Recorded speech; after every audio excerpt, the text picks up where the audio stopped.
Hello বন্ধুরা, Shelley's food স্টাইলে তোমাদের সবাইকে স্বাগত জানাই। আজকে আমি হাজির হয়েছি ধোকলা রেসিপি নিয়ে। এটা বানানো খুবই সহজ আর খেতেও খুবই দারুণ হয়। চলো বন্ধুরা, দেরি না করে রেসিপিটা দেখে নিই। এখানে আমি একটা চালনির মধ্যে বেসন নিয়ে নিয়েছি 1.5 বাটি মতো। একটা ছোট বাটিতে 1.5 বাটি মাপে বেসন নিয়ে নিয়েছি। বেসনটা এবার চেলে নেব।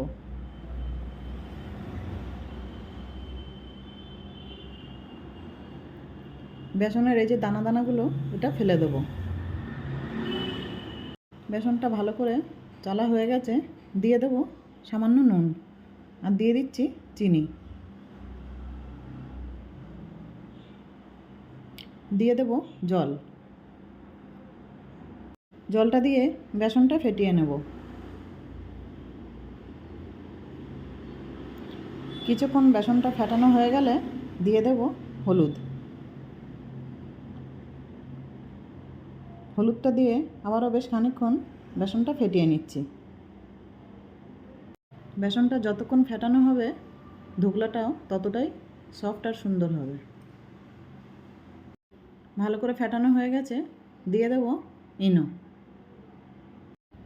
ইনোটা দিয়ে ভালো করে মিক্স করে নেব। ইনোটা দেওয়া মাত্রই বেসনটা কিন্তু খুব ভালো করে একটু ফুলে উঠেছে।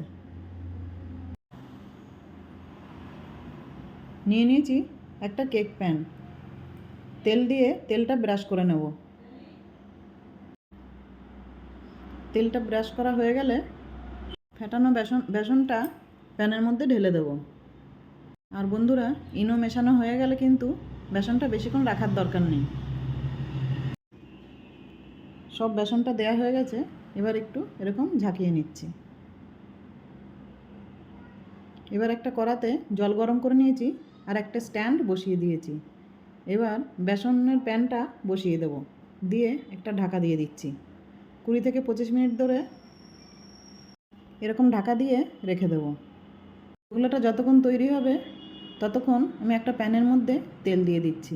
তেলটা গরম হয়ে গেলে দিয়ে দেবো 1 চামচ সর্ষে আর দিয়ে দিচ্ছি কারি পাতা। কারি পাতাটা একটু নেড়ে নিয়ে দিয়ে দেবো চেরা কাঁচা লঙ্কা।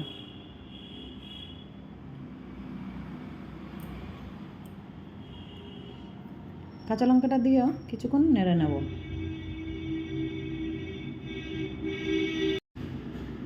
কিছুক্ষণ নাড়াচাড়া হয়ে গেলে দিয়ে দেবো 1 গ্লাস মতো জল।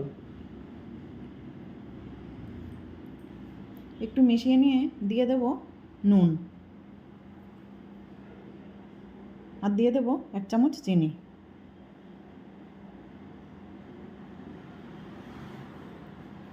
নুন আর চিনিটা ভালো করে মিক্স করে নিয়ে জলটা ভালো করে ফুটিয়ে নেব। আর বন্ধুরা, আমি এখানে একটা লেবুর হাফ রস দিয়ে দিয়েছি, সেটা দেখানো হয়নি।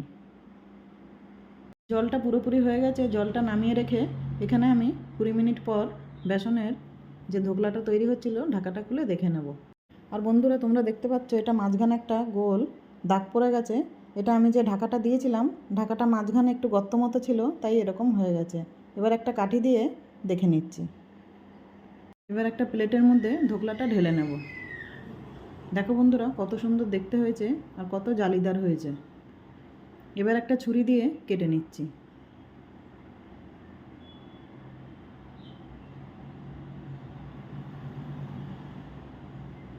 এরকম একটা ছুরি দিয়ে 3-4 ভাগে কেটে নেব।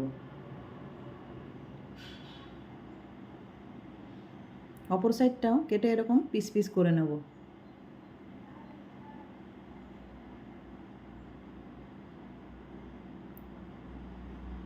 পিস পিস করা হয়ে গেছে। এবার আমি যে জলটা তৈরি করে রেখেছি সেটা চামচে করে দিয়ে দিচ্ছি।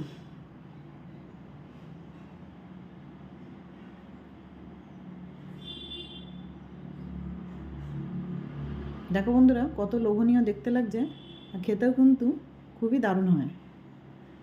এবার আমি একটা পিস তোমাদেরকে তুলে দেখাচ্ছি কত সফট হয়েছে আর কত জালিদার হয়েছে।